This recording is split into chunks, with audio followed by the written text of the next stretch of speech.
వర్షం తగ్గుముఖం పడుతోందని ఆనందపడుతున్న సమయంలో మళ్ళీ ప్రారంభమైంది. మధ్యాహ్నం కురిసిన వర్షానికి ఉన్న ప్రాంతాలలో కూడా ఇబ్బంది పడుతూ ఇక లాభం లేదనుకుని ఉన్న ప్రాంతాలని వదిలేసుకుని పాఠశాలలు ఆ ప్రాంతాలలో బిక్కుబిక్కుమంటూ బతుకుతున్నటువంటి ఆ నిరాశ్రయులందరికీ కూడా అన్నప్రసాద వితరణ కార్యక్రమాన్ని, భగవత్ ప్రసాదాన్ని అందజేయడం జరిగింది. ఈ కార్యక్రమంలో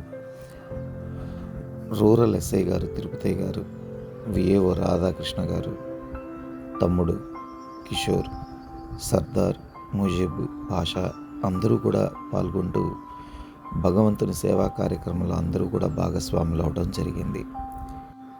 సాయంత్రం ప్రారంభమైనటువంటి మా కార్యక్రమం రాత్రి వరకు కూడా కొనసాగుతూ ఆర్టీసీ బస్టాండ్లు, పాత బస్టాండ్, రైల్వే స్టేషన్లలో కూడా ఉన్నటువంటి అనేక మంది వాహనాలు సమయానికి రాక ఎదురు చూస్తూ ఉన్నటువంటి సందర్భంలో ఆకలితో అక్కడే కూర్చున్నటువంటి వారందరికీ కూడా ఈ విశేషమైన అన్నప్రసాదాన్ని అందించి, ప్రత్యేకంగా ఆకలి వేస్తుందని చెప్పగలిగేటటువంటి వారు వేరు, ఆకలి వేస్తున్నా చెప్పుకోలేని మూగజీవాలు వేరు.